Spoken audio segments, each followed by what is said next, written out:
सर्व्हरच्या त्रासामुळे राशनधारकांनी केला मशिनीचा अंत्यविधी तहसील कार्यालयावर.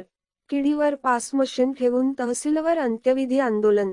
बुलढाणा जिल्ह्यामध्ये शासनामार्फत नव्याने दिलेले 4G पास मशीन ग्राहकांना धान्य वितरण करताना अनेक तांत्रिक समस्या उद्भवत आहेत. तसेच सातत्याने होणारे सर्व्हर डाऊन त्यामुळे देखील राज्याचे धान्य वितरण प्रलंबित राहत आहे.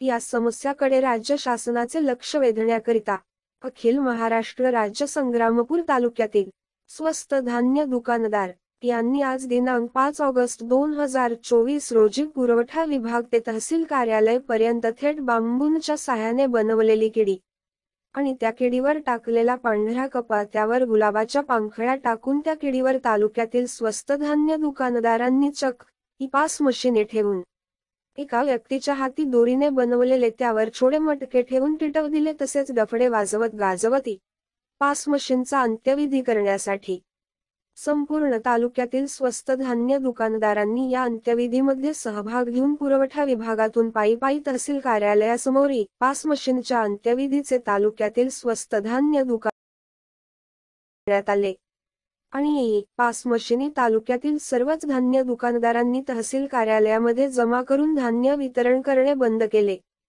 कारण रेशन धारकांचे आधार कार्ड लिंक केल्यानंतर त्यांना या ठिकाणी बोटाचा ठसा दिल्याशिवाय रेशन वितरण करू नये अशा सूचना दिलेल्या आहेत. मात्र गेल्या काही महिन्यापासून धान्य वाटप करत असताना यंत्र बिघाड, सर्व्हर डाऊन, रेंज नसणे, डाटा एंट्री लवकर न येणे आदी अडचणीचा सामना करावा लागतो. या सर्व कारणांना वारंवार शासकीय अधिकाऱ्यांना सांगून त्रास कमी होत नसल्याने अखेर संग्रामपूर तालुक्यातील स्वस्त धान्य दुकानदारांनी या सर्वांच्या त्रासापायी केला मशिनीचा अंत्यविधी.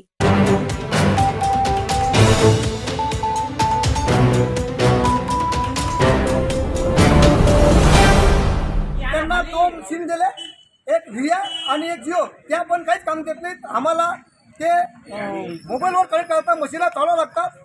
आता या जुलै महिन्यात सातत्याने सणासुदी दिवसात पण सर्व प्रॉब्लेम आहे. त्याकरता त्यांनी आम्हाला सर्व प्रॉब्लेम नेटवर्क द्यावा किंवा सुरळीत द्यावा करून तर आम्ही वाटप करणार नाही. जे आम्हाला त्यांना ऑफलाईन पद्धतीने वाटप करायला सांगितला ती पण आम्हाला कॅरी फॉर्ममध्ये त्यांनी द्यावा. त्यापेक्षा आम्ही वाटप करू शकत नाही.